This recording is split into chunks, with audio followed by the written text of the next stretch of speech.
नमो नमः। आप सबका कीर्ति संस्कृत स्कूल में बहुत बहुत स्वागत है। कीर्ति संस्कृत स्कूल एक ऐसा चैनल है जहां पर आप संस्कृत व्याकरण को बहुत ही सरल तरीकों से सीखते हैं। इसलिए इस चैनल को सब्सक्राइब कीजिए, लाइक कीजिए और एक दूसरे को शेयर कीजिए। तो आज का हमारा टॉपिक है लत्तु संधि। लत्तु संधि जो कि व्यंजन संधि के अंतर्गत आता है और व्यंजन संधि को हल संधि भी कहते हैं हम। तो लत्तु संधि का सूत्र क्या हुआ? तोड़ ली, है ना। तोड़ ली का अनुवृत्ति हम देखते हैं। सूत्र की अनुवृत्ति, तो अनुवृत्ति क्या कहती है? तवर्ग से लकारे परे सवर्ण, अर्थात तवर्ग के बाद यदि लकार हो तो वहां पर सवर्ण हो जाएगा।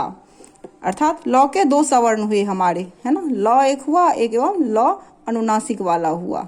तो सूत्र क्या कह रहा है? तवर्ग, तवर्ग के बाद यदि लकार यानी कि लौ हो तो तवर्ग के स्थान पर लौ का, ये जो लौ है इसका सवर्ण हो जाएगा। तो लौ के दो सवर्ण हुए, एक लौ हलंत एक लौ अनुनासिक वाला। तो ये हो तवर्ग के स्थान पे लौ हलंत और लौ अनुनासिक वाला हो जाएगा। अब हम देखते हैं तवर्ग जो है, तवर्ग के अंतर्गत 5 वर्ण आते हैं। त, थ, द, ध और न, ये 5 वर्ण आते हैं तवर्ग के अंतर्गत। तो तवर्ग के अंतर्गत त, थ, द, ध जो रहेगा तो त, थ, ध तक रहने पर के बाद तो लौ हो जाएगा, लेकिन न रहेगा तो लौ अनुनासिक वाला हो जाएगा। क्यों रहेगा? तो आइए इसको हम अब डिटेल से समझ लेते हैं। तो पहला तवर्ग का त ले लेते हैं। तवर्ग रहेगा, उस त रहेगा तवर्ग का, उसके बाद लौ रहेगा तो तवर्ग के स्थान पे लौ हो जाएगा। उसके बाद अगर थ रहे उसके बाद लौ हलंत रहे तो इस थ के स्थान पे लौ हलंत हो जाएगा। और अगर द रहे, द के बाद लौ रहे तो द के स्थान पर भी लौ हो जाएगा। ध रहेगा उसके बाद लौ हलंत रहेगा तो ध के स्थान पर भी लौ हो जाएगा। परंतु अगर न रहेगा, न के बाद लौ रहेगा तो लौ होना चाहिए था, लेकिन न जो है अनुनासिक वर्ण है। तो अनुनासिक वर्ण होने के कारण लौ का जो दूसरा अनुनासिक वर्ण है, एक तो लौ हलंत हो गया, एक लौ अनुनासिक वाला हो गया, तो ये अनुनासिक वाला न के बदले में आएगा, यानी कि लौ के ऊपर चंद्र बिंदु लगा हुआ रहेगा। और ये जो चंद्र बिंदु है, ये चंद्र बिंदु उसके पहले वाले वर्ण पे जाके लग जाएगा, है ना। तो एक सूत्र हो गया, न हो उसके बाद लौ हलंत हो तो न के स्थान पर लौ अनुनासिक वाला हो जाएगा। ये हमारा एक हो गया। यहाँ पर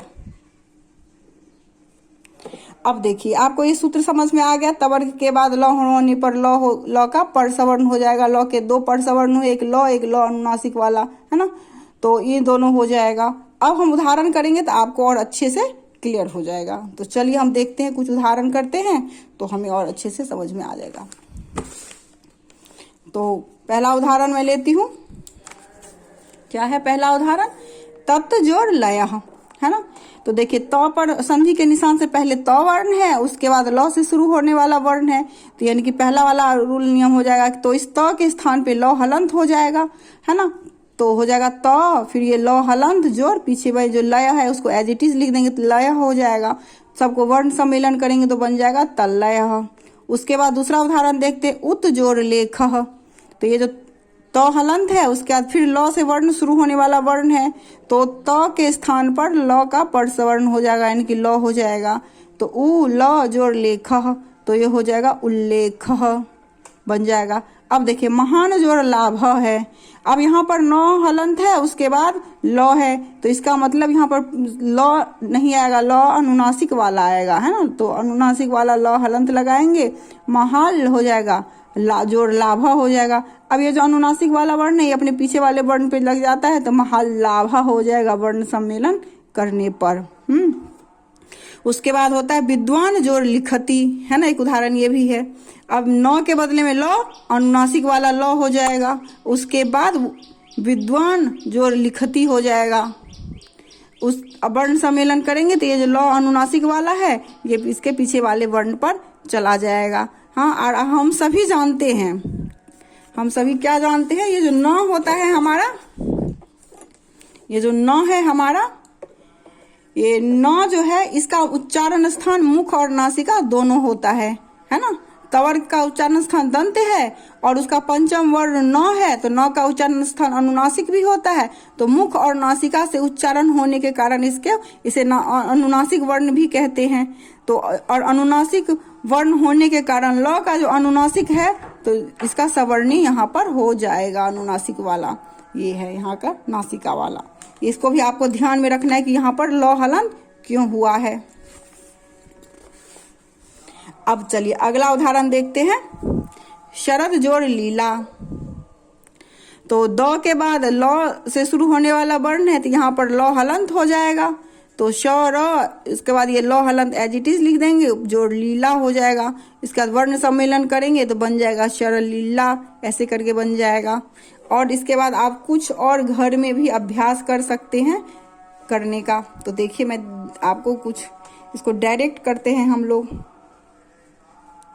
उत जोड़ लासह, क्या हो जाएगा? तो के बदले में लौ हो जाएगा, उसमें ये लौ जुड़ जाएगा तो बन जाएगा उल्लासह, है ना। और फिर देखिए तत् जोड़ लीनह, तो क्या होगा इसमें? ये तो के बदले में लौ हो जाएगा, वो जो लौ है इस लौ में मिल जाएगा। तो वर्ण सम्मेलन करेंगे तो पहले वाला तो इसके जगह पे तो लौ हो गया, तो लौ, फिर ये लीनह तो हो जाएगा तल्लीनह, है ना। तो हो जाएगा तल्लीनह, तल्लीनह। एक और देखिए भवान जोड़ लभते।